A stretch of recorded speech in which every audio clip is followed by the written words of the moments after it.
Bonjour chers auditeurs, vous écoutez Radio Torchon. Alors aujourd'hui on va de nouveau interviewer un grand génie méconnu de la musique. Il s'agit de Fabien Berthougneux qui est principalement pianiste. Bonjour Fabien. Salut. Comment vas-tu Fabien? Bon, ça va, bien. Ce matin, je me suis levé de bonne humeur. Ça va. En ce moment, j'ai la pêche, donc ça va.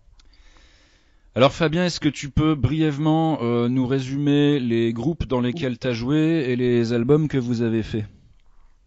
Ouais, bien sûr.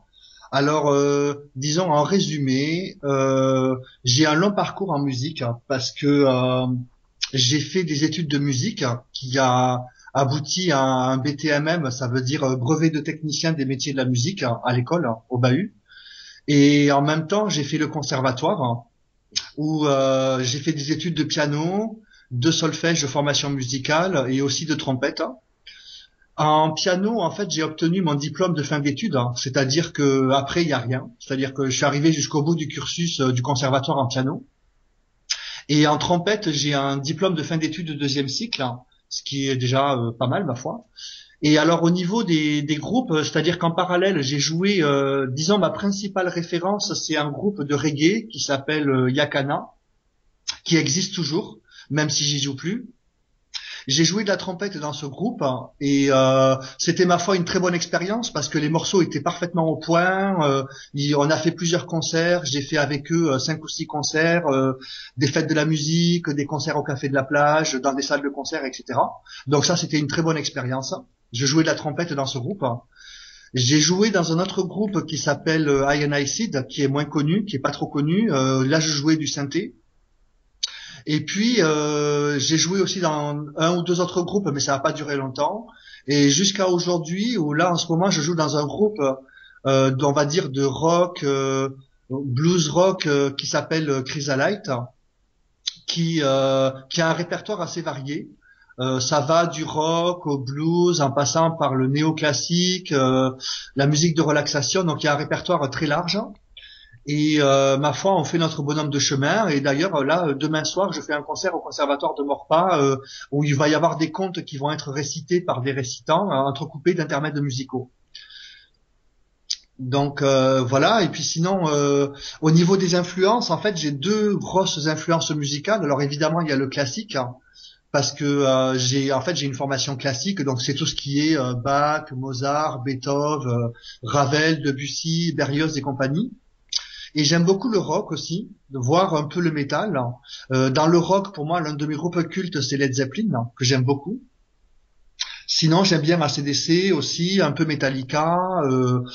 J'aime bien, je sais pas, il y a plein de groupes. J'aime aussi un peu la chanson française, Renaud, Brel, les classiques de la chanson, de la variété française. Donc, j'aime beaucoup le reggae aussi. Donc, c'est assez large au niveau de mes goûts. Donc là, je pense que j'ai fait. Donc en fait, pour le moment, en fait, j'ai des compos perso sur piano, piano solo qu'on peut trouver sur YouTube. J'en ai foutu quelques-unes sur YouTube. Et il y a aussi deux compos avec mon groupe de musique Chrysalite qu'on a mis sur YouTube aussi qu'on peut écouter. Voilà, en gros, un résumé de mon parcours et de ma présentation en musicale. D'accord, donc tu nous résumes les noms des groupes, c'est Chrysalite Yakana. et Yakana. Très bien. Alors, je sais que malgré ton talent, ta maîtrise virtuose des instruments, ton talent de compositeur et ta formation musicale, comme beaucoup d'artistes, en fait, tu n'en vis pas et du coup, tu fais un boulot assez pénible dans la restauration et l'hôtellerie. Est-ce que tu penses que l'industrie du disque finalement phagocyte le public et que vu que tout le monde écoute Johnny, les petits artistes, ça les fait crever? Ah oui, mais alors complètement, complètement. C'est-à-dire qu'en fait, ça va même plus loin que ça. Il y a des artistes qui ont un talent absolument génial, mais qui n'arrivent pas à percer parce que l'industrie du disque et on va dire du showbiz en général a tendance à, depuis maintenant 20, 25 ans, à créer des artistes montés de toutes pièces selon les critères du Star System. Ça a commencé avec, par exemple, Britney Spears, des choses comme ça, où je dis pas que tout est de la merde, tout est pourri, mais ça véhicule une certaine image de l'art, notamment de l'art musical, qui est formaté et qui tend vers l'appauvrissement de la culture et de l'art en général, parce que c'est trop uniformisé. C'est-à-dire qu'en fait, c'est le commerce qui fait ça, c'est-à-dire le fait que on étudie plus à mettre au point sur le marché un produit, c'est-à-dire une musique, même en peinture, même dans tous les arts, ça le fait. On met au point un produit qui correspond soi-disant au goût du grand public, c'est-à-dire à la majorité. Et comme ça devient répétitif, parce que c'est toujours les mêmes critères qui sont utilisés pour faire cette forme d'art, ça tend vers l'appauvrissement au lieu de l'enrichissement culturel, à l'opposé qui tend vers l'éclectisme et la diversité. Donc effectivement, ça tue non seulement la richesse au niveau de la création artistique, mais en plus les petits artistes qui essayeraient de percer sont bloqués par la difficulté à rencontrer une maison de disques, la difficulté à rencontrer un producteur qui veut bien les produire, à moins de faire un peu comme les Berruriers Noirs, de monter un label indépendant et là de s'autoproduire. Mais en dehors des labels indépendants, c'est vachement dur quand on est un artiste un peu différent ou en dehors un peu des sentiers battus de la musique commerciale. C'est très difficile de percer et d'avoir des crédits ou des budgets ou de graver des disques pour le diffuser à la Fnac ou sur le marché. Ouais, tu sais que ça change pas grand-chose les labels indépendants, parce que les Berruriers Noirs, ils ont jamais vécu de la musique. Ben oui, mais ça permet de percer un tout petit peu dans le sens où ils peuvent graver des CD qu'ils peuvent vendre. Voilà, mais ils en vendent pas des millions comme Rihanna ou Beyoncé, quoi. C'est vrai, c'est dommage. Les Berus, c'est quand même plus instructif pour la jeunesse que Beyoncé, mais enfin bon. Ben là, en fait, j'ai quand même résumé pas mal le mécanisme pervers, hein, parce que pour moi, c'est un mécanisme pervers finalement. C'est-à-dire que l'art, normalement, se nourrit de nouveautés et d'innovation. Pour moi, c'est les maîtres mots de la création artistique, c'est l'innovation et la créativité. Et le fait de vouloir fabriquer des produits de masse pour satisfaire la majorité du public, ça tend au contraire vers l'appauvrissement. C'est-à-dire, en fait, musicalement, on peut même décrire techniquement l'aspect, par exemple, sur des rythmes à 4 temps répétitifs, grosse caisse claire, comme dans le rock, qui est repris dans la pop, le dance floor, la techno. Il n'y a pas, par exemple, je connais rarement des musiques où ils alternent des mesures à 4 temps, avec des mesures à 3 temps, avec des mesures à 6-8. Ça existe quasiment plus. Euh, C'est vrai. je sais pas, voilà, quand tu décris techniquement en quoi ça pêche, ben tout tend à démontrer que ça tend vers un appauvrissement de la diversité culturelle, c'est-à-dire découvrir des nouveaux trucs. C'est comme quand tu lis un bouquin, tu lis les aventures de Gulliver ou de Rabelais avec les moutons de Panurge, t'apprends un truc vachement intéressant. Tandis que là, c'est toujours c'est soit des chansons sentimentales, hein, parce que dès que tu commences à vouloir parler de politique, hein, d'économie, ou de sujets sensibles, comme la religion ou des trucs comme ça, soit tu passes pour un rappeur rebelle qui se la tape gros rebelle, je dis trop la vérité parce que j'ai envie de casser la baraque et de foutre la merde. Ils font pas Ou trop alors, ça les rappeurs, hein. Ils parlent de meufs, de fringues, de shit. ben, en fait, ça dépend parce que on va dire, il y a les rappeurs hein, qui parlent de putes, de coke, de fric et d'alcool et de drogue, mais il y a des rappeurs comme par exemple, mais ça c'était il y a genre 20 ou 30 ans, comme des groupes comme IAM qui dénonçaient un peu le système. Euh, disons que la base du rap au départ, c'est pour dénoncer les abus du système qui opprime des minorités. Et après, ça s'est élargi un peu comme le rail d'ailleurs. C'est un peu la base, la raison d'être, même si après ça a été détourné. Mais on va dire qu'il y a du rap pourri, c'est les 3 quarts du rap, désolé hein, pour les rappeurs, mais il y a quand même du rap qui a une certaine valeur au niveau des paroles. Alors, j'essaye de nuancer le propos. T'as d'ailleurs écrit une chanson assez virulente contre le rap pourri. Je sais pas si tu l'as mise en musique, mais le texte m'avait bien plu en tout cas. Oui, parce que en fait, disons que je suis plus musicien dans le sens instrumentiste que parolier, mais je me suis également essayé à écrire des paroles de chansons. D'ailleurs, celle qui critique le rap, ouais, elle est assez virulente parce que elle est sans concession. Mais il y a un autre concept qui est vachement bien, enfin en tout cas moi que je trouve vachement bien, c'est que j'ai inventé un concept que j'ai appelé Renault Auto Reverse. C'est un jeu de mots avec le chanteur Renault et Auto Reverse, les vieilles chaînes hi-fi où il y avait la fonction Auto Reverse pour écouter la cassette dans les deux sens. Ah, d'accord. Où ça consiste à prendre des chansons déjà existantes. Je sais pas, par exemple, tu prends Mistral gagnant de Renault, le gros tube de Renault, et en Ouais. fait, tu gardes le même thème et les mêmes mélodies, mais tu inverses les paroles. C'est-à-dire que au lieu de dire je l'ai fait avec Les Béton, c'est-à-dire que dans la chanson de Les Béton de Renault, c'est un mec qui rentre dans le bar et qui se fait emmerder par des mecs qui le dépouillent, en gros. Tandis que Oui. dans le concept de Renault Auto Reverse, au contraire, c'est le héros de la chanson qui dit je, qui commence les phrases par je, et il rentre dans le bar et c'est lui qui fout le souk et qui dépouille les autres. D'accord, je vois le concept. Voilà, et je l'ai fait aussi avec des chansons de Brassens. Par exemple, La mauvaise réputation. Au lieu de dire au village sans prétention, j'ai mauvaise réputation, le mec il commence la chanson par au village avec prétention, j'ai une bonne réputation. Et en gros, ça raconte un bourgeois notable de la ville qui est un peu cruel et sans scrupules et qui, en gros, qui crache à la gueule des pauvres, des SDF et des gens pas très riches en disant qu'il est très arrogant envers les pauvres parce que lui, il a une bonne condition sociale et professionnelle et qu'il emmerde les autres. Bah, faudrait que tu me files le texte, ça. Essaiera de le mettre sur Torchon, Hmm. ça peut amuser nos petits lecteurs. Ah ouais, mais je peux te filer les bétons parce qu'il est en version quasiment définitive. Ah ouais, tu nous enverras tout ça et on va le mettre en ligne. Ouais, On ok, en causera après l'interview, ça, de tout ce que je mets sur le site. Voilà. ok, d'accord. Alors, deuxième partie de l'interview. On va parler de ton intérêt pour la psychologie, puisque tu as fait fac de psycho Hmm. Ouais, et que tu as aussi fréquenté les psys. hmm. Ouais, les deux. Donc, ça t'a donc appris pas mal de choses. Ah oui. La fac de psycho, je sais que t'as pas fait ça très longtemps parce que t'arrivais pas à gérer avec ton boulot dans l'hôtellerie en même temps. Exact, ouais. Il y avait disons, il y avait deux paramètres qui m'ont empêché de continuer.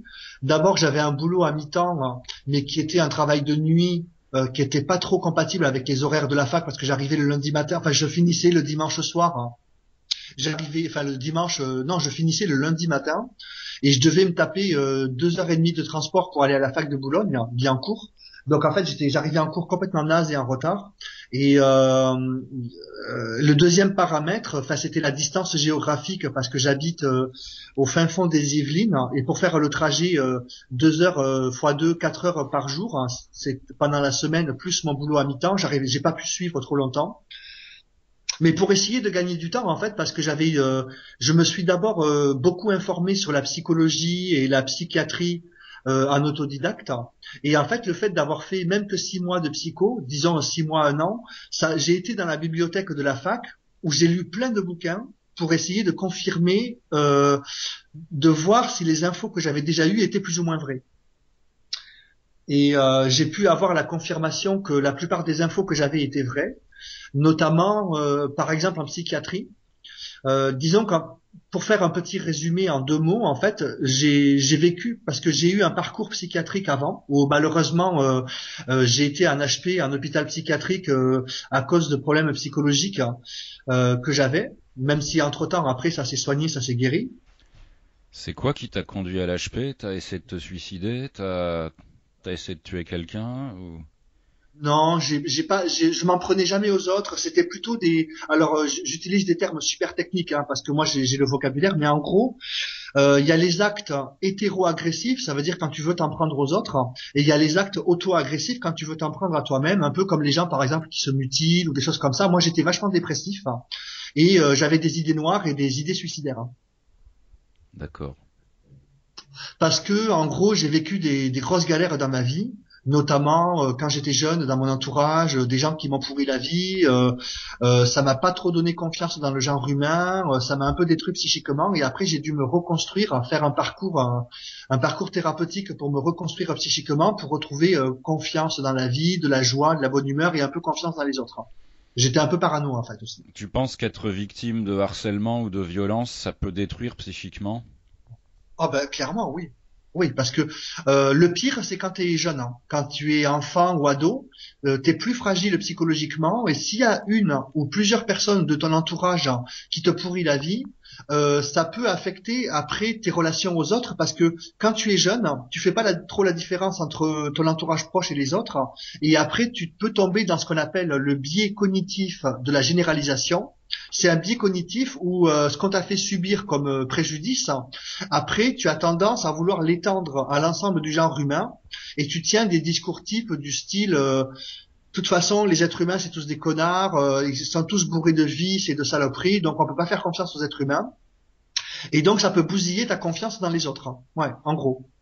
Et d'ailleurs, il y a un grand psychiatre américain qui s'appelle Harold Searles, qui a écrit un livre qui s'appelle L'effort pour rendre l'autre fou, qui est considéré comme un des plus grands bouquins de psychiatrie, qui explique que l'entourage proche, hein, ce que j'appelle pourrir la vie, ça veut dire que inconsciemment, c'est-à-dire qu'ils le font pas exprès, ils pourrissent la vie du gamin. Ça le rend fou, ou ça peut le rendre schizo, ou dépressif, ou bipolaire. Et le mec, il devient fou. Alors que, et après, il est foutu en psychiatrie, et on le stigmatise, et en quelque sorte, au début, il comprend pas, on lui dit que c'est lui qui est malade. Donc, il croit que c'est lui qui a un problème et qui est coupable ou responsable de ses propres troubles. Alors que 9 fois sur 10, ça vient d'influences extérieures néfastes ou négatives, ou toxiques. Donc, c'est ça l'une des bases de des idées reçues en psychiatrie qu'il faut démonter pour d'abord passer du stade de victime, c'est-à-dire du stade au contraire de coupable au stade de victime. Et rien que ça, par exemple, les meufs qui sont victimes de viol, ça c'est un des cas les plus classiques et les plus connus. En fait, les meufs qui sont victimes de viol, au début, elles se sentent salies et elles croient que c'est elles les coupables du viol qu'elles ont subi, et alors qu'en fait non, ce sont les victimes, et ça c'est un truc de ouf, et la justice regorge de cas de figure similaires, où il y a plein de meufs qui veulent pas porter plainte parce que elles comprennent pas, il leur faut genre 5 ans ou 10 ans pour comprendre que c'est elles les victimes et pas les coupables, tu vois. Et pour les autres troubles psychiques, c'est un peu le même trip. Ben alors ça c'est devenu d'autant plus compliqué aujourd'hui qu'il y a une espèce de culture du procès de la victime. Tu vois, le mot victime est devenu une insulte. On ne blâme plus le bourreau, le coupable, mais maintenant on blâme la victime. Et aux gens qui ont subi des violences ou des préjudices, on leur dit bah t'es une sale victime et je vais te victimiser encore plus. C'est-à-dire on t'a fait du mal donc on va te punir en te faisant encore plus de mal. Tu vois, il y a une vraie culture du procès de la victime aujourd'hui. Donc du coup ça ne donne plus du tout envie de se reconnaître victime. Et on préfère à la limite se faire passer pour le méchant, histoire d'avoir la paix, quoi. Ben il y a un aspect décourageant, c'est-à-dire ça incite à renoncer, bon, soit à vouloir poursuivre en justice le vrai coupable, ou soit à en parler autour de soi. Parce que le fait d'en parler autour de soi, déjà, ça peut déjà un peu renverser la vapeur, hein, parce qu'on dit bien en psychologie que le verbe est libératoire, c'est-à-dire quand tu commences à parler de la misère qu'on te fait subir, déjà, ça soulage un peu, ne serait-ce que sur un plan psychologique. Mais en fait, c'est pas ça que je voulais dire. Ce que je voulais dire, c'est qu'en psychiatrie, et là, je parle plus spécifiquement de la psychiatrie française, elle a facilement 20 à 30 ans de retard par rapport à la majorité des autres pays développés, par exemple le Canada, les pays du Nord, Scandinavie et compagnie. C'est-à-dire qu'en fait, la vérité, et ça c'est un truc, je sais pas si c'est un scoop, enfin non, c'est pas un scoop, mais c'est une info en béton, quoi. C'est que certaines bases de la psychiatrie moderne reposent, entre autres, sur des conceptions eugénistes et nazies. C'est-à-dire que dans les camps de concentration, il y avait des médecins qui ont fait des expériences sur les êtres humains, aussi bien physiques que psychologiques. Comme l'expérience de Milgram, c'est l'une des résurgences concrètes de ce cas de figure. Et ils se sont aperçus que comment je peux expliquer ça? Que dans la psychiatrie, il y a le pire comme le meilleur. C'est-à-dire que le pire, c'est que par exemple, je cherche un exemple là. On va dire que quelqu'un est fou en lui attribuant des désordres dans le cerveau. Par exemple, c'est la thèse matérialiste biologique comme quoi le cerveau déconne. Et on va complètement occulter les causes exogènes, qui sont les facteurs d'influence qui ont bousillé le psychisme de la personne. Bah, y a des cas où c'est vrai, hein. Dans le cas de l'autisme, par exemple, c'est effectivement des malformations au niveau des neurones. Oui, mais le risque, c'est de vouloir généraliser ça à l'ensemble des troubles psychiques. C'est vrai. Et en fait, comment je peux expliquer ça? Ça repose, c'est-à-dire qu'en fait, si je vais donner un exemple concret plutôt que de donner une longue explication qui ferait, ça serait trop long à expliquer, ça ferait après cours de psycho, donc ce serait trop long. Je préfère donner un exemple court et bref, assez percutant. C'est-à-dire que quand quelqu'un est interné en psychiatrie, souvent sous contrainte, ce qu'on appelle l'HDT, eh bien le mec, même si c'est pas lui, alors déjà il peut être l'objet d'une cabale, c'est-à-dire que c'est quelqu'un qui essaye de se rebeller contre son entourage qui est trop oppressant, mais c'est lui qui, comme il a des antécédents psychiatriques, il peut y avoir son entourage qui manipule les psys et le personnel soignant en le faisant passer pour fou. Ils le font interner, et le mec, quand il arrive dans l'hôpital, on le bourre de médicaments qui l'assomment, qui le shootent, ce qui fait que le mec, comme il est complètement défoncé, le mec c'est un zombie, il peut pas faire valoir ses droits auprès du juge des libertés ou du procureur, parce que dans la procédure de l'HDT, c'est un peu compliqué, mais il faut expliquer ça. Dans la procédure de l'HDT, si le mec, il y a des voies de recours où on peut écrire une lettre au procureur ou au juge des libertés pour dire mais non écoutez je suis pas fou, moi je vais très bien et tout. Mais si le mec il est gavé à coups d'aldol et de médicaments très puissants qui le défoncent, il peut pas écrire cette lettre. Et donc le mec il se retrouve pendant 3 mois, 6 mois en psychiatrie, alors qu'il est l'objet, il peut être l'objet d'une cabale ou d'une machination contre lui. Par exemple, j'ai vu sur YouTube un prof d'économie dans une fac en France, une école une école de commerce en France. Il était un peu trop rebelle face à la direction de la fac parce qu'il n'était pas d'accord sur la politique d'enseignement. Il y a des gens qui l'ont fait passer pour fou, qui ont fait venir des psychiatres et qui l'ont foutu en HDT pour écarter un témoin gênant de la mauvaise politique d'enseignement dans cette fac. Le mec, une fois qu'il est sorti miraculeusement indemne, il n'a pas eu de séquelles, et il a fait venir un journaliste où il fait une grosse interview où il explique tous les préjudices qu'il a subis. Et là, c'est un truc de fou. Alors tout à l'heure, quand je parlais du nazisme, c'est que le mec, quand il était devant les psychiatres, parce que grosso modo, il y a 2 catégories de psychiatres, on va dire les gentils et les méchants. Si c'est un méchant, il va dire le mec, si le mec qui parle pour essayer de dire quoi que ce soit, on va dire ah lui il est dans un état maniaque, donc c'est une pathologie. Parano aussi, ils aiment bien ça. Et si le mec qui parle pas, on va dire ah mutisme, ce qui est aussi une pathologie. Donc que tu parles ou pas, dans tous les cas, la mauvaise psychiatrie analyse tous tes propos pour y rajouter des connotations pathologiques pour quoi que tu fasses, quelle que soit ton attitude ou ton comportement, tu auras toujours une pathologie à leurs yeux. Donc pour eux tout le monde est malade. Et si tu as le malheur de tomber dans les griffes de la psychiatrie, même si t'es pas trop malade ou très peu, un petit coup de blues, machin, tout ça, un petit coup de blues, dépressif, bipolaire, boum, ça y est, et puis t'es shooté à des médicaments.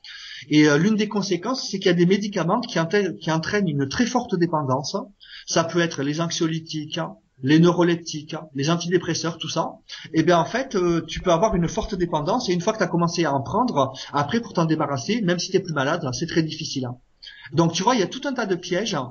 La psychiatrie est une machine assez dangereuse. Il faut faire attention. Je dénigre pas, mais faut faire gaffe, quoi. Il y a aussi des psychiatres qui considèrent que c'est incurable, tu es malade à vie, tu peux pas guérir, donc tu vas avoir un traitement sous contrainte à vie.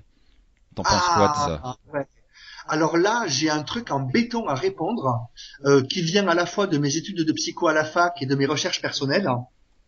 Je prends le cas probablement le plus connu, le plus médiatisé de la schizophrénie, qui représente environ 1% de la population. Effectivement, il y a, ils estiment, hein, tous les psychiatres estiment que c'est une maladie dite chronique, c'est-à-dire qui dure à vie. Quand tu l'as, au moment où le diagnostic est posé, après, t'es incurable, t'es malade à vie. En réalité, il y a une étude qui a été faite, qui s'appelle l'enquête de Lausanne, Lausanne du nom de la ville en Suisse, qui est l'enquête la plus approfondie à ce jour sur la schizophrénie parce que plusieurs milliers de patients à long terme ont été étudiés, mais pas sur un an, hein, sur 30 ou 40 ans. Et on s'est aperçu que l'évolution à long terme de la schizophrénie aboutit à 3 cas de figure. Premier cas de figure, c'est-à-dire il y a un tiers des patients qui guérissent complètement. Il y a le deuxième tiers des patients qui deviennent stabilisés sous médicaments. C'est-à-dire que les mecs, ils ont une vie à peu près normale et ils se sentent plutôt bien, ils ont une vie à peu près heureuse et normale. Et le troisième cas de figure, ou le dernier tiers, l'état des personnes s'aggrave. Donc en fait, en réalité, il y a les 2 tiers des patients qui s'en sortent bien et il y a qu'un tiers qui tend vers la chronicité. Donc c'est une grosse fausse info qui est propagée dans le secteur psychiatrique, qui attribue la chronicité à la schizophrénie, alors que cette enquête prouve le contraire. Donc en fait, c'est un énorme scandale finalement. C'est ouf, hein, c'est fou quand tu sais ça, hein, c'est un truc de fou. Ouais, bah ouais. Comme quoi, c'est pas très précis ces diagnostics-là. Et l'autre point, c'est que la psychiatrie se base quasi uniquement sur le témoignage oral du patient pour essayer d'évaluer son état mental et ses éventuels troubles psychiques. Alors que si par exemple le mec il a un mauvais vocabulaire ou s'il sait pas bien s'exprimer ou je sais pas s'il délire, ça va être chaud pour établir un diagnostic. C'est-à-dire qu'on fait pas de prise de sang, on fait pas d'IRM, on fait pas de scanner du cerveau. On se base que sur le témoignage oral du patient. Donc c'est pas très fiable d'un point de vue scientifique, c'est-à-dire que d'un point de vue scientifique, ça contredit la démarche scientifique originale qui est de vouloir faire des examens sanguins, essayer d'évaluer l'état du cerveau pour voir s'il pourrait pas y avoir des dysfonctionnements ou des troubles neurologiques. Ben non. En psychiatrie, tu t'es foutu devant un psychiatre, il te dit allez-y, parlez, je vous écoute, dites-moi ce qui ne va pas. Et en fonction de ce que tu dis, il attribue le diagnostic. Là aussi, il y a une faille au niveau de la démarche scientifique. Tu vois, et là encore, je raccourcis au maximum, mais il y a tous ces problèmes en psychiatrie en France, parce que dans les pays étrangers, par exemple au Canada, en Scandinavie, Danemark, Norvège, Suède, et même beaucoup de pays, ils ont beaucoup évolué sur ce plan-là, mais la France, non, elle a 30 ans de retard, elle suit encore des vieux dogmes pourris, où même les conditions dans les HP, quand c'est le secteur public, c'est proche du catastrophique. Il y a un psychiatre pour 40 patients. L'entretien, tu as un entretien avec un psychiatre par semaine de 10 minutes, un quart d'heure. Alors que j'ai également connu le secteur privé, où là, il faut une bonne mutuelle pour être remboursé. Là, tu es beaucoup mieux traité. La bouffe est de bonne qualité. Tu as un psychiatre qui vient te voir tous les jours. Il y a des activités, il y a plus d'activités, tu es mieux loti, etc. Donc, c'est pour dire que le secteur public de la psychiatrie en France est proche du marasme, principalement à cause d'un problème de budget. Voilà. Oui, c'est assez connu, en effet. Ouais. Et alors maintenant, on va revenir à mes super copains, les Saucisses Warriors. Une de leurs dernières trouvailles, je crois que ça vient des pays scandinaves, c'est d'avoir créé un communautarisme des psychiatrisés. Ouais. Puisque je t'ai vu donc à leur manif annuelle qui s'appelle la Mad Pride. Ouais. Et je me souviens que toi et moi on n'était pas très à l'aise, pas trop envie de se mêler au cortège. Et moi je suis un petit peu allé regarder les gens et je voulais voir si, comme dans une manif, est-ce qu'ils distribuaient des tracts, notamment des tracts pour protester contre les hospitalisations forcées, les traitements forcés, et toutes les merdes dont tu as pu nous parler. Alors qu'en fait, non, c'était assez concon comme manif, et c'était assez proche de la Gay Pride finalement, c'est-à-dire on fait de la musique, on s'affiche, on est fier de s'afficher. Alors ils mettaient des entonnoirs sur la tête ou des chapeaux de fou du roi. Et qu'est-ce que tu penses toi d'en faire une espèce de fierté communautariste? Comment on peut être fier de voir un psy, tu vois? Y a quoi de... Alors je pense que c'est à la fois ridicule et humiliant. C'est ça la vérité quand on est réaliste et sans concession. C'est-à-dire qu'en fait, puisque là on prend l'exemple de la Mad Pride, en réalité il y a une double facette. Il y a deux facettes au phénomène. D'un côté, il y a l'aspect positif qui est de vouloir faire reconnaître les handicapés pour qu'ils soient respectés notamment par la population. C'est-à-dire que même si ça existait déjà avant, il y avait eu des campagnes publicitaires pour dire c'est pas parce qu'on est trisomique qu'on n'a pas le droit de vivre. Alors ça c'est le cas le plus extrême, mais après ça s'est étendu au registre des autres pathologies. Par exemple les autistes, il y en a qui ont un très haut QI, une très haute intelligence. Il y en a qui essayent de mettre en valeur les talents ou les compétences des handicapés psychiques ou des souffrants psychiques. Et également, il y a un autre aspect dans l'aspect positif, c'est que justement, ça peut contribuer à dénoncer les abus en psychiatrie et toutes les merdes qui subissent certains patients. Notamment, par exemple, il y avait quand même s'il y avait un peu un phénomène folklorique de foire dans la Mad Pride, il y avait quand même des représentants de Advocacy et la FNAPSI qui sont des associations de défense des patients en psychiatrie. Donc, parce que les patients en psychiatrie, surtout en France, faut les protéger contre les éventuels abus, les maltraitances, la chronicité de l'état quand c'est pas le cas, etc. Donc ça peut être l'aspect positif de faire un peu une sorte d'ouvrir une porte médiatique pour essayer de faire valoir nos droits. Mais l'aspect négatif, comme tu l'as souligné, c'est l'aspect un peu exhibitionniste et voyeurisme des fous, parce qu'il n'y a aucune fierté à tirer d'avoir une souffrance psychique. C'est même plutôt quelque chose de dramatique, c'est-à-dire que quelqu'un qui a un handicap psychique, par exemple, là je prends l'exemple de la dépression, le mec il est pas vraiment fou. En général, les dépressifs ils s'en remettent.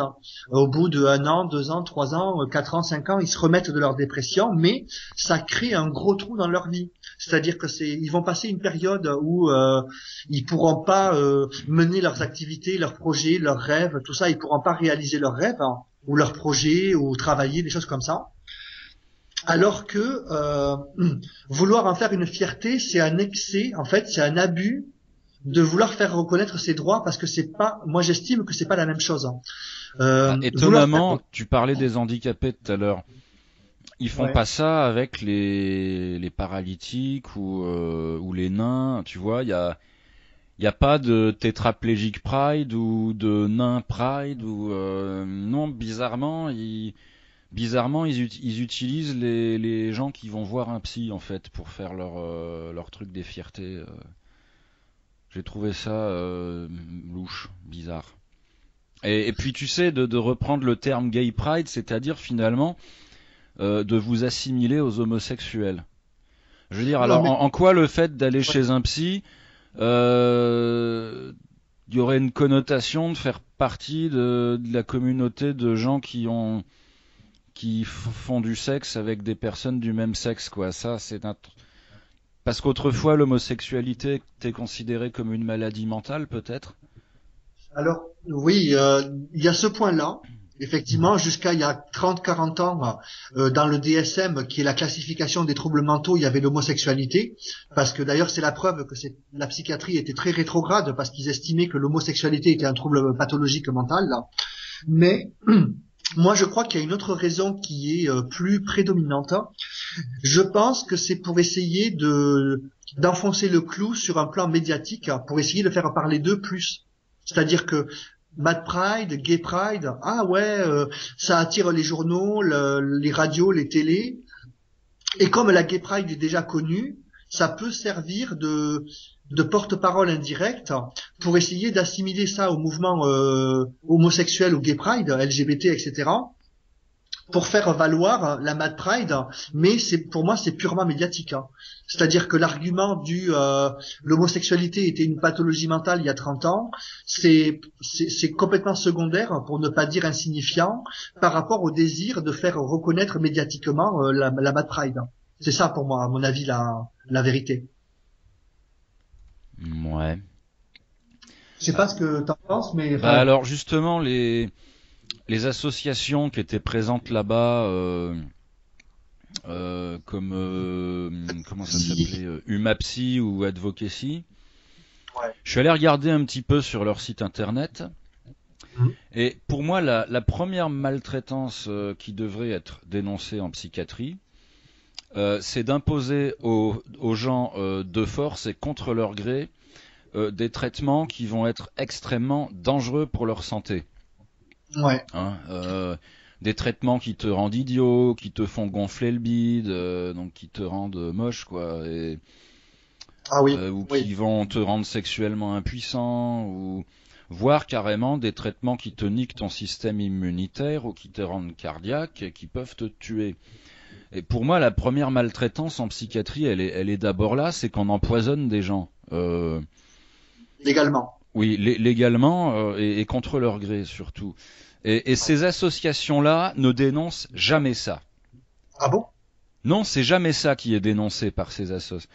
Ils peuvent dénoncer certains protocoles comme l'hospitalisation d'office ou les maltraitances peut-être ou les contentions ou ce genre de choses.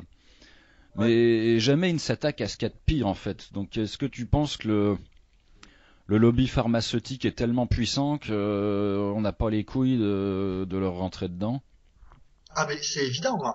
C'est évident parce que déjà il y a 2 points à dire. Hein. Le premier point, c'est que oui, toute cette clique de médicaments, cette classe pharmaceutique qu'on appelle les benzodiazépines, l'aldol, le Zyprexa, etc.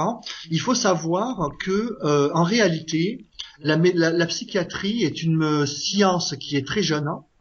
Elle a même pas 2 siècles, et donc en fait, elle en est encore à ses balbutiements par rapport à la qualité des médicaments. C'est-à-dire que même s'il y a un lobby pharmaceutique qui est puissant, il est quand même contrebalancé par la plupart des psychiatres qui ont conscience de ce phénomène de pression exercée par les sociétés de fabrication des médicaments. Mais le point le plus important, c'est que ces médicaments ne sont pas tous parfaitement au point. C'est-à-dire que déjà, premièrement, ils réduisent les symptômes, mais ne guérissent pas ou rarement. Deuxièmement, comment je peux expliquer ça? Deuxièmement, quand tu prends certains de ces médicaments, comme je viens de les citer, enfin, il y a une loi qui oblige ils appellent ça d'ailleurs la black box aux États-Unis, c'est-à-dire la boîte noire ou la black box, je crois. C'est-à-dire que c'est les mentions légales qui obligent à écrire les effets secondaires indésirables des médicaments. Et quand tu lis la liste des effets secondaires, ça fait peur. C'est effrayant. Par exemple, il y a marqué une chance sur 1000 de mort subite, crise cardiaque, tu peux mourir, ou alors tout ça, c'est parce que les médicaments sont pas encore au point, et ça réduit un peu les symptômes, mais que en médecine, il y a un concept qui s'appelle la balance des bénéfices-risques. C'est-à-dire qu'en fait, si un médicament soigne, il met en balance d'un côté les bénéfices sur la santé, et il le pèse avec les effets secondaires indésirables. Alors ça, je trouve que c'est un bel euphémisme pour dire les saloperies que tu te prends dans la gueule, c'est-à-dire du poison qui te fait grossir ou qui te rend, qui te zombifie ou qui te fait baver, tu vois, tu baves et tout. Enfin, c'est le bordel, quoi. Et s'ils estiment que les bénéfices sont supérieurs aux risques, ils te le prescrivent quand même. Hein. C'est pas du tout comme l'aspirine ou les médicaments pour les feralgans ou les médicaments pour la grippe ou des maladies organiques où là les bénéfices sont largement supérieurs aux effets secondaires. Là, c'est le contraire. Hein. Les effets indésirables sont supérieurs en général que les bénéfices. Hein. Mais on te les prescrit quand même. Pourquoi? Parce que la psychiatrie n'a rien trouvé de mieux pour soi-disant soigner les gens. Voilà, la base quand on retrace la vérité par rapport à ces médicaments, dont en fait la conception est vachement rudimentaire, hein, parce que ça consiste en quoi? Pour les psychotiques, ça consiste à bloquer la production de la dopamine au niveau des récepteurs dans les neurones, parce que il y a une théorie, c'est-à-dire qu'en fait c'est une théorie, il se base sur une théorie comme quoi les schizos et les psychotiques, leur cerveau fabrique trop de dopamine, donc ils ont trouvé une molécule qui bloque à 100%, hein, c'est quand même très violent, hein, ils bloquent à 100% la réception de la dopamine dans les neurones sur le cerveau, au niveau des récepteurs D2 et D4, et donc ils disent voilà, c'est bon, le mec a plus de dopamine, donc c'est bon, ça va atténuer ses troubles. C'est violent. C'est comme si par exemple je disais quelqu'un je sais pas, c'est comme si on disait que quelqu'un s'est cassé un bras, au lieu de lui foutre une broche ou un plâtre, on va lui amputer le bras, quoi. Tu vois, c'est ça. On t'ampute de certains neurotransmetteurs qui sont indispensables pour le fonctionnement du cerveau. C'est vachement violent, quoi. Comme le Zyprexa par exemple, ça fait ça. Oui. Alors tiens, j'ai une anecdote pour conclure. Je connais une meuf qui s'est retrouvée enfermée 1 an et demi en HP. Enfin, pas enfermée, elle était en secteur ouvert, mais bon, qui a fait 1 an et demi d'HP pour du mal de dos. Parce qu'elle a une maladie au dos qui l'a fait souffrir horriblement. Et elle a plusieurs fois fait des tentatives de suicide parce qu'elle a trop mal en fait. Et elle s'est retrouvée en psychiatrie. Et alors un jour elle a dit, elle a fait la gaffe de dire au psychiatre qu'un jour elle s'est défoncée à la morphine. Elle a eu une vision, elle a vu le Bouddha. Aïe, donc, le truc à part. Donc lui il a dit hallucination, schizophrénie. Délire ésotérique. Donc, il a considéré qu'elle est schizophrène et que son mal de dos c'est psychosomatique. Ah ouais. Ça m'a choqué cette histoire. Ouais. C'est vraiment un truc de fou, quoi. C'est le cas de le dire, en fait, c'est vraiment un truc de fou. Et moi aussi, j'ai un exemple similaire au tien qui corrobore la véracité, l'authenticité de ce genre de cas de figure, parce que j'avais une amie qui était intéressée par la spiritualité, et elle a eu le malheur de vouloir en parler au psychiatre, qui en a déduit que c'était des délires ésotériques, et que donc elle était psychotique, et que donc il fallait donner les médicaments en conséquence. Et moi, je lui ai conseillé de revenir sur ses propos et de dire non, je reconnais que c'était des délires, pour faire style devant le psychiatre, et j'ai un éclair de lucidité pour essayer de contrebalancer, pour alléger son traitement, parce que c'est tellement, je dirais, c'est à la limite du fascisme en fait, ce genre de contraintes médicamenteuses, que un patient en psychiatrie dont le traitement est allégé, il peut considérer ça déjà comme une victoire quand son traitement est moins lourd, plutôt que de vouloir le soigner par d'autres méthodes plus saines et plus naturelles. C'est malheureux, mais ça fait, en fait, moi des fois j'ai tendance à dire que il reste des poches de fascisme au sein du régime républicain. C'est-à-dire qu'en France, en plus, on dit que la France, c'est le pays des droits de l'homme, des libertés du citoyen. Alors que quand tu vas en psychiatrie, tu es dans un milieu qui est proche du fascisme, où les capots, c'est les infirmiers, et les officiers nazis, c'est les psychiatres. Et ça fait peur, parce que quand tu connais pas tes droits, tu es particulièrement vulnérable à leur vindicte et à leur soi-disant thérapeutique qui te défonce plutôt qu'autre chose, quoi. C'est ça c'est dommage, parce que la médecine, en fait, il faut le contraire de ce qu'il faut faire en médecine. C'est-à-dire qu'en général, pas toujours, mais on va dire les 3 fois sur 4, quand un mec arrive en psychiatrie, il ressort plus malade que quand il est arrivé. C'est quand même un truc de ouf, quand même. C'est-à-dire que c'est une statistique qui démolit la psychiatrie, qui est très sévère d'ailleurs, mais qui pourtant est vraie. À peu près, je connais pas la statistique exacte parce que c'est difficile à mesurer, mais il y a de très nombreux patients, en fait, ils cherchent des prétextes. C'est-à-dire qu'en fait, devant le psychiatre, dès qu'ils ont compris l'espèce de machine infernale que ça représentait, ils essayent de leur faire croire, parce qu'en fait, ça s'appelle le syndrome de l'HDT. J'ai formalisé ça en tant que syndrome de l'HDT, c'est-à-dire que pour essayer de faire lever l'hospitalisation sous contrainte, ou pour essayer de quitter l'hôpital, ils essayent de faire croire aux psychiatres qu'ils vont bien, qu'ils se sont rétablis, je me sens bien maintenant, ça va, au bout de 2-3 mois, je me sens bien. Monsieur le psychiatre, pourriez-vous me laisser sortir, s'il vous plaît? Donc en fait, ils mentent sur leur état réel, ce qui ça contredit complètement les règles de base de la médecine classique, dans le sens où, au contraire, le patient, il doit parler de ses maladies, et le médecin, il essaye de trouver un remède. Là, c'est le contraire. Le mec, il sait qu'il est pris dans le piège d'une machine infernale, il va essayer de mentir, il va être incité de mentir au psychiatre pour se barrer le plus vite possible. Donc, tu vois, c'est vraiment un truc de fou. Bah, ça peut être de bonne guerre, hein, parce qu'il y a aussi alors un cas, c'est ce qui peut arriver de pire, je crois, avec la psychiatrie, c'est quand une personne se retrouve dans ce qu'on appelle une clinique universitaire. C'est-à-dire que les patients servent de cobayes, on leur fait répondre à des tas de questionnaires, leur faire passer des tas de tests qui ne vont leur servir à rien, mais qui vont servir par contre aux psychiatres à valider des thèses. Parce qu'ils ont des thèses. Par exemple, il y a une thèse à la mode, ça serait d'essayer de prouver que la schizophrénie serait génétique. Ils n'y arriveront pas, à mon avis, mais donc les patients leur servent en fait de cobayes, de sujets d'études, au bénéfice de leur carrière. Et pour pouvoir garder les patients le plus longtemps possible, eh bien, ils vont falsifier les diagnostics. Et ils sont prêts à mentir au juge des libertés et à inventer des symptômes que le patient n'a pas. Oh mon Dieu, que c'est pervers. Oui, oui, mais écoute, ils gèrent leur carrière, ces mecs-là. Et alors, comment tu peux, même si le patient connaît ses droits, comment tu veux qu'il se défende devant le juge? Comment dire au juge, le psychiatre a menti?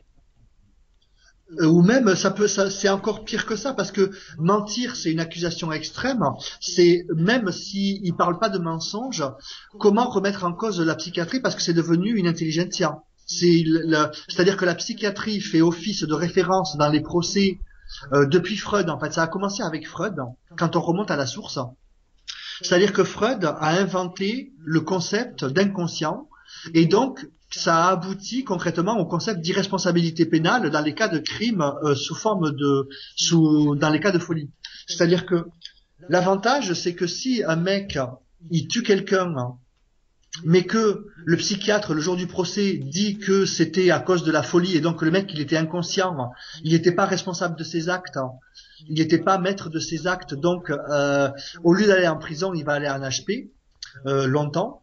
Ça a été inventé par Freud. C'est-à-dire que c'est depuis Freud qu'on a inventé le concept d'irresponsabilité pénale quand on remonte à la source de ce à quoi ça aboutit aujourd'hui.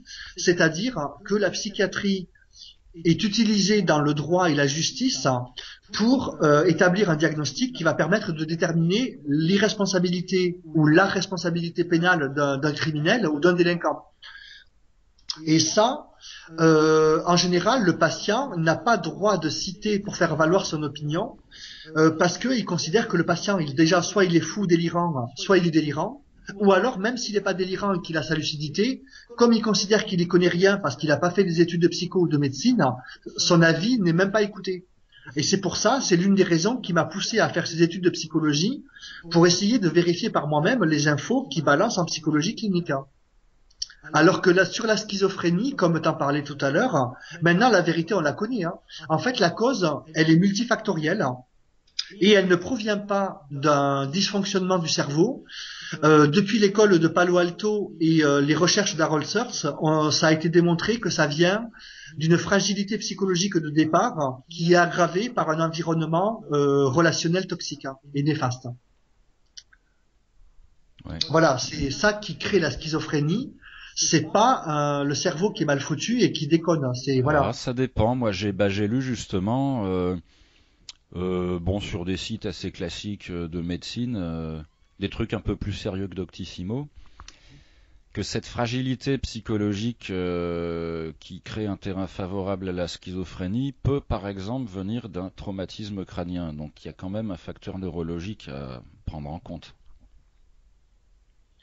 À moins que ça soit pendant que j'étais dans le berceau, je n'ai pas eu de traumatisme crânien et j'ai eu ce diagnostic. Donc, disons, je veux relativiser un peu parce que il n'y a pas qu'un seul cas de figure. Je voudrais pas faire croire aux gens qu'il n'y a que la schizophrénie. C'est plus complexe que ça. C'est vrai qu'il peut y avoir des dysfonctionnements du cerveau. Oui, je reconnais. Mais il ne faut pas occulter les facteurs exogènes. parce qu'en fait, la thèse qui est la plus admise actuellement en médecine et en psychiatrie, ils disent que ce sont des causes multifactorielles qui génèrent la schizophrénie plutôt qu'une seule cause. D'accord. Et alors toi justement,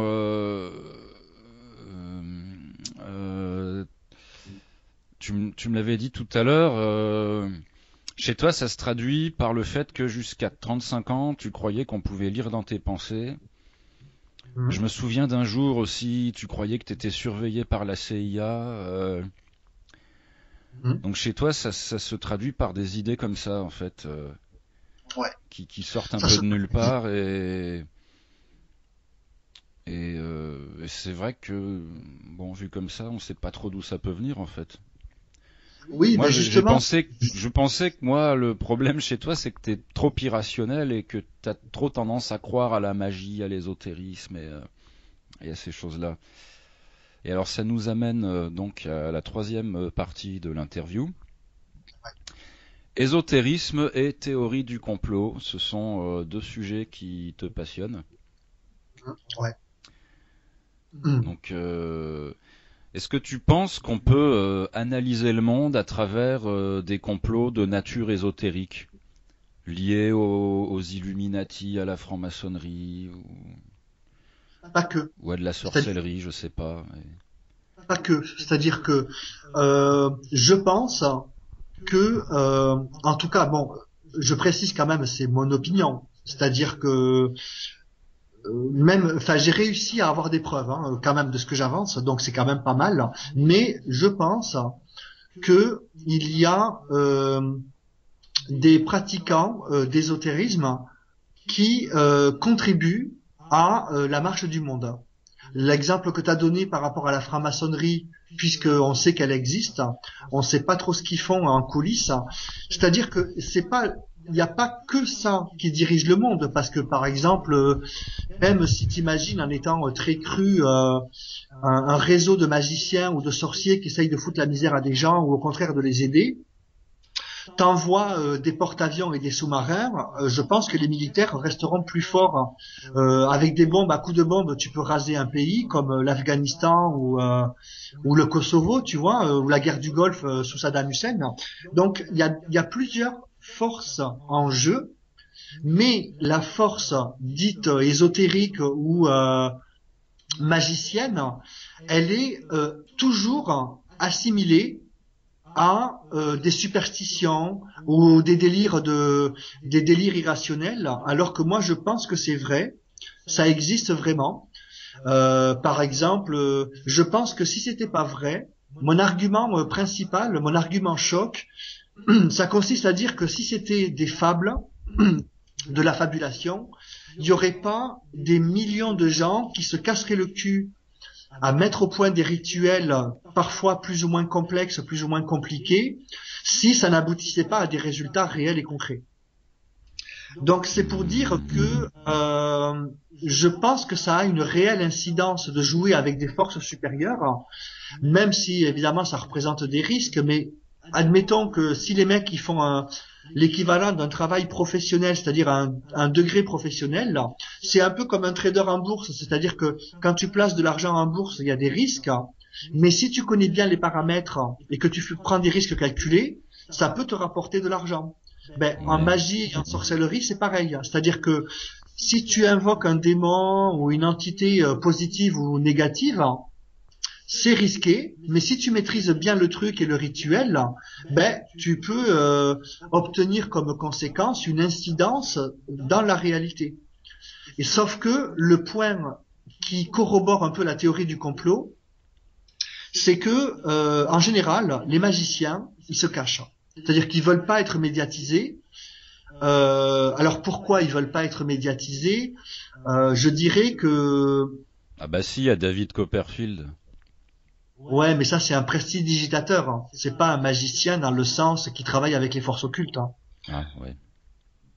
Un prestidigitateur, c'est un magicien dans le sens rationnel du terme qui, par des trucs et des astuces, un peu comme Robert Houdin au début du XXe siècle, utilisait des techniques physiques pour faire croire à des capacités surnaturelles ou des pouvoirs paranormaux, alors qu'un magicien, lui, il prétend qu'il existe réellement des forces surnaturelles et que si on connaît bien les techniques, on peut les maîtriser pour modifier le cours du destin. Ouais, mais moi qui suis quand même assez rationnel, j'ai envie de te dire, s'il y a jamais un vrai magicien qui est venu à la télé pour montrer ses vrais pouvoirs, c'est c'est peut-être qu'en fait tout ça c'est de la foutaise finalement quoi. Mais est-ce que ça serait pas tout bêtement la force, le grand pouvoir des superstitions populaires?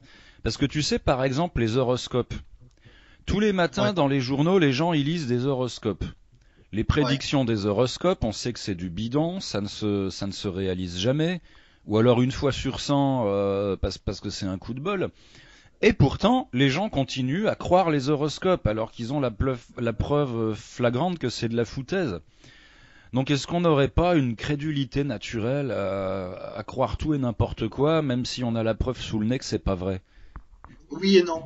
Oui et non, parce que dans les horoscopes de Télé 7 jours, Femme Actuelle et compagnie, déjà c'est un horoscope simplifié qui dit des grosses généralités qui peut s'appliquer à tout le monde. On appelle ça la lecture à froid en psychologie.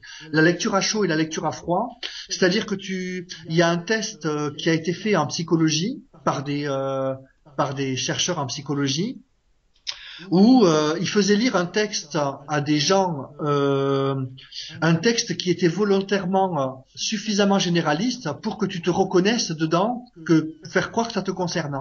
Donc en fait, il faut savoir séparer d'un côté l'influence psychologique d'un thème astral, d'un thème astrologique, où ils vont te dire ouais, tu vas avoir la chance en amour pendant cette période, avec une influence réelle des astres, parce que d'un autre côté, ça a quand même été prouvé scientifiquement que la Lune influence sur les marées des océans et des mers. Alors, si elle influence à un tel degré d'échelle, à un tel niveau, la planète, qui dit que ça ne pourrait pas non plus influer sur l'être humain, qui lui-même a quand même une masse corporelle, qui peut, dans le jeu des forces naturelles, être influencé aussi par la Lune et les planètes. Donc, tu vois, tout ça, ça peut se discuter. Et moi, je crois que c'est pas impossible que la Lune et les planètes peuvent envoyer des courants d'énergie qui sont pas bien encore définis scientifiquement parce que la science a encore des progrès à faire. La science admet et reconnaît qu'elle ne peut pas tout expliquer au niveau des phénomènes paranormaux. Donc, moi, je crois plutôt que c'est le contraire. C'est le jour où la science dite officielle aura progressé qu'elle pourra mieux expliquer les phénomènes paranormaux que le contraire, que de dire que l'astrologie c'est du bidon. Bref. Je sais pas si je suis convaincant, mais je pense que la science, c'est pas parole d'évangile, la science, hein. La science repose sur des théories qui dit, il y a un postulat en science moderne qui dit que tant qu'une théorie n'a pas pu être réfutée, elle est admise comme vraie. Mais par exemple, il y a le cas de la relativité d'Einstein, où jusqu'à Albert Einstein, on croyait que la mécanique newtonienne qui explique la force de gravité, la force d'attraction des planètes et des masses les unes avec les autres. Donc en fait, c'est quand même un gros morceau de la science. On croyait que c'était vrai à toutes les échelles, jusqu'à ce qu'un mec comme Einstein se ramène en disant non, non les mecs, ça marche pas à une échelle atomique et subatomique. Au niveau atomique, il y a d'autres lois qui régissent le fonctionnement de l'univers, qui sont pas les mêmes que la mécanique de Newton. Donc tu vois, faut savoir relativiser un peu la toute-puissance de la science dite rationnelle. Et d'ailleurs, il faut la séparer, la science, ce que j'appelle la vraie science, celle qui étudie les phénomènes naturels sans préjugés, avec le scientisme. Parce que pour moi, le scientisme fait beaucoup de dégâts. Le scientisme, c'est un excès de rationalisme dans la science, comme quoi elle rejette tous les phénomènes paranormaux comme étant des phénomènes soit naturels ou des délires d'interprétation de l'être humain. T'es sûr que c'est ça la définition du scientisme? Parce que moi, il me semble que le scientisme, c'est quand tu mélanges science et religion. Non, Ah bon? Et non. c'est ce qu'on avait reproché à Einstein, c'est qu'il faisait en même temps de la science et de la religion, Einstein. Non, parce que en fait, plus précisément, Quand tu étudies la mécanique quantique, tu deviens un peu poète sur les bords parce que tu as une autre perception de la réalité qui t'ouvre sur la quatrième dimension plutôt que uniquement les trois dimensions. Et la quatrième dimension a un aspect un peu ésotérique, mais dans le sens poétique du terme. C'est-à-dire que quand tu vois que, par exemple, en science, il y a l'effet tunnel, qui fait que maintenant c'est prouvé qu'un électron, il peut se téléporter instantanément d'un endroit à un autre. Ça, c'est un phénomène qui n'est pas observable à l'échelle humaine ou à l'échelle des planètes. Donc en fait, tu te dis, quand tu connais l'existence de l'effet tunnel en physique quantique, tu te dis que il existe des choses qui peuvent paraître surnaturelles à quelqu'un et pas à quelqu'un d'autre qui a compris qu'il a prouvé par des formules de maths que l'effet tunnel existe. Donc tu vois, tout ça pour dire que je crois surtout que tout ça provient de l'ignorance de la population vis-à-vis de la relativité. Ouais. L'effet tunnel, hein, c'est un gros chapitre de la relativité, où sinon il y a l'expérience du chat de Schrödinger aussi, qui est un paradoxe. C'est-à-dire non, attends, dans la théorie de la relativité, c'est basé sur le fait qu'on ne peut pas se déplacer plus vite que la vitesse de la lumière. Ouais, donc à partir de là, l'électron, il peut pas se téléporter, il ne peut que se déplacer. Ben justement, l'effet tunnel a tendance à mettre le doute sur la limite de vitesse de la vitesse de la lumière. Hein. C'est-à-dire que, en fait, en science, depuis qu'elle a fait des progrès avec l'accélérateur de particules de Genève, enfin du CERN en Suisse, il y a le boson de Higgs, et en fait, les scientifiques soupçonnent, je dis bien soupçonnent l'existence d'une particule qui pourrait aller plus vite que la lumière. Ils ont appelé ça des tachyons, et les tachyons pourraient transmettre des informations sur l'emplacement des masses, et qui, enfin c'est compliqué, mais en gros qui expliquerait que par exemple, en fait la gravité, la force de gravitation, elle est instantanée. C'est-à-dire que quand une planète bouge vers la droite ou vers la gauche, les autres masses à proximité, comme les autres planètes ou le Soleil, vont réagir instantanément. Donc en fait, c'est déjà un fait prouvé que la gravité, la force gravitationnelle, va plus vite que la vitesse de la lumière. Hein, déjà. Tu vois, je sais pas si tu le savais ça. La gravité, c'est-à-dire tu prends deux planètes, lorsqu'une bouge, lorsqu'une réagit, l'autre réagit instantanément. Autrement dit, la force de gravité réagit plus vite que la vitesse de la lumière. Hein. Tu as déjà un premier paradoxe qui est issu des découvertes en relativité, donc en physique quantique. Hein. Donc tous ces paradoxes ont tendance à démontrer qu'il existe d'autres lois dans l'univers que uniquement celles de Newton. Alors, je suis en train de chercher des documents sur l'effet tunnel, c'est pas ce que tu m'as dit, hein. Ah bon ? Non, c'est le fait qu'une particule quantique peut traverser la matière. C'est différent. Ça veut pas dire qu'elle se téléporte, ça veut juste dire que les bidules, ils se faufilent les uns à travers les autres, quoi. C'est juste ça. Ah, donc je me suis trompé alors. Oui. Ça s'appelle pas l'effet tunnel alors, ça porte un autre nom. Ce qu'on m'a expliqué, c'est des ingénieurs en électronique et en informatique qui m'ont expliqué qu'à l'échelle atomique, les électrons peuvent se téléporter d'un endroit à un autre, sans qu'on sache trop comment, parce qu'on ne peut pas à la fois détecter, on peut détecter soit la trajectoire d'une particule, soit sa position ou sa vitesse, mais on peut pas déterminer les deux. Et donc en fait, moi aussi, hein, je suis limité en science. Hein, je j'ai pas le niveau d'un ingénieur ou d'un physicien, mais ce que je sais, en tout cas, c'est qu'il y a des paradoxes dans la physique quantique et la relativité qui contrecarrent les lois de la physique classique depuis Newton, qui font que les phénomènes paranormaux ne sont pas forcément à exclure du champ d'investigation de la science. Ouais. Après, je cherche pas à convaincre les gens. Je dis simplement que, pour un peu conclure un peu cette espèce de topo, je dirais que la science n'a pas réponse à tout. Elle a encore des progrès à faire. Par exemple, même en prenant l'exemple des trous noirs, on parvient pas à expliquer comment un trou noir est tellement puissant qu'il peut attirer les photons de lumière dans son giron. On peut pas expliquer le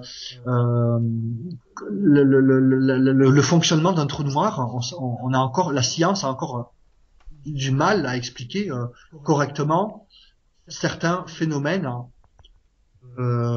observés par les télescopes ou par les microscopes à balayage ou les microscopes, etc. Donc, pour moi, la science a des progrès à faire et il n'est pas exclu que les phénomènes paranormaux ou même magiques ou même la sorcellerie soient des phénomènes que la science ne parvient pas encore à expliquer et qui est peut-être vrai.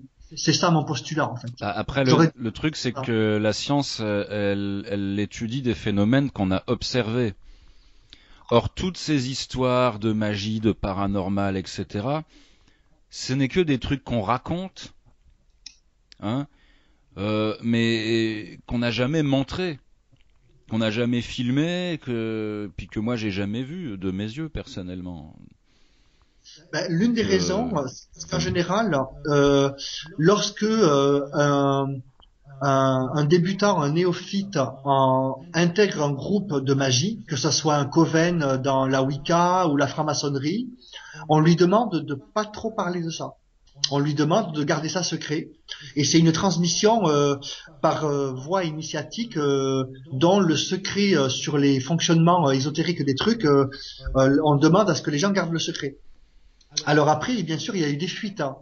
Mais c'est souvent associé à du délire ou à des fables, parce que justement les quelques témoignages qui seraient de bonne foi se mélangent avec des gens délirants qui racontent des conneries, soit involontairement parce qu'ils y connaissent rien, soit volontairement pour contribuer à jouer le jeu du conspirationnisme, c'est-à-dire qu'ils mélangent des affabulations avec d'éventuelles vérités pour maintenir la population dans l'ignorance vis-à-vis de l'existence du fait spirituel et ésotérique.